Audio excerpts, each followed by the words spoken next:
What is up, everybody? We are doing a little something different today, but first, as you can see, I'm nice and clean. The girlfriend likes it.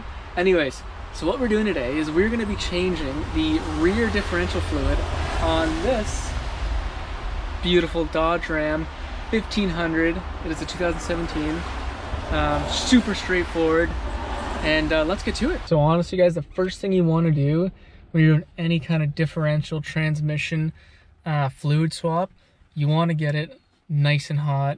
The reason being is because, you know, as you get contaminants, you know, particulate in the fluid, which is why you want to change it, it tends to sink to the bottom. So when you're changing the fluid on a cold differential or cold transmission, the fluid stays at the bottom and you don't get all that contaminant out. So when you have it nice and hot and swirling around, when you drive it, all the contaminant gets suspended in the fluid a little bit. So when you drain it, you get as much out as you can, and that's exactly what you want. We'll be back in a quick 10-15 minutes as I take this baby for a rip. All right, we made her back. Let me show you what you need to get this job started. So what you can do is you can go into your owner's manual, and if you look up rear axle differential fluid, so it says 75 W140, and if you do have a limited slip, you got to add some what's it called? All right, tools you'll need. First tool, nice cold beer. We got the Nanaimo Porter, because, you know, we are in Vancouver Island, so there's that. What you'll probably also need is 3 quarts of 75W40. I got synthetic. I think it's worth it. I'd recommend getting synthetic, but normal gear oil will work.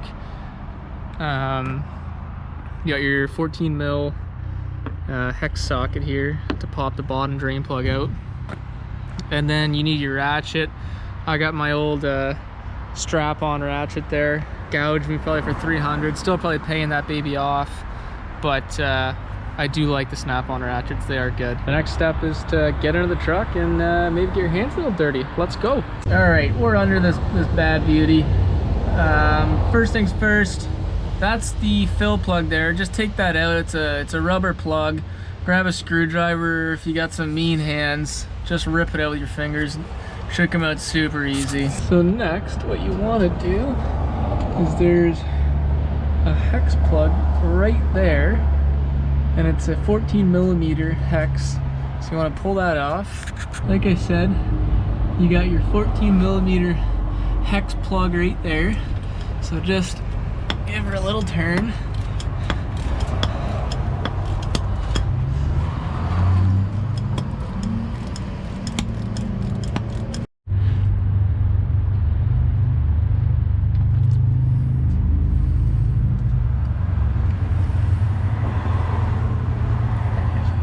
Once you got this plug off, give her a good wipe and let that thing drain for, I don't know, until it starts to drip just like that. You want to get as much as you can, especially when it's hot.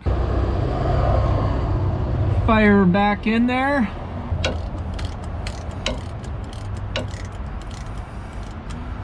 All right, you don't want this bad boy too tight. It's just a plug, but snug her up just like that. Now comes the easy part. Fill her up, squeeze her in.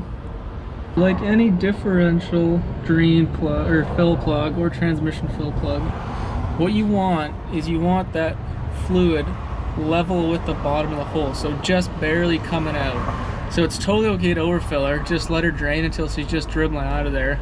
So I've put 2 in already, so I'll go grab the 3rd one and we'll top her up. So I don't know if you can see, but see how that's just level?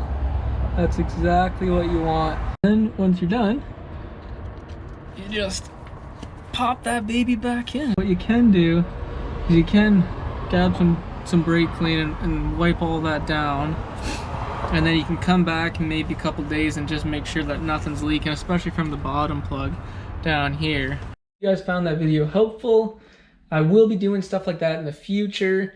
not just hiking and outdoor stuff.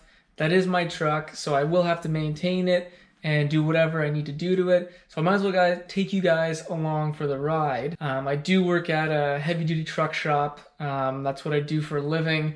So stuff like this, maintenance, I do it every day. It's super straightforward to me, but if I can give you guys some pointers or even help you guys out, that's awesome. So leave me a like or comment if you guys want to see more of that kind of stuff. But I hope you enjoyed the video, and next week we'll probably be doing some hiking on Salt Spring Island, so stay tuned.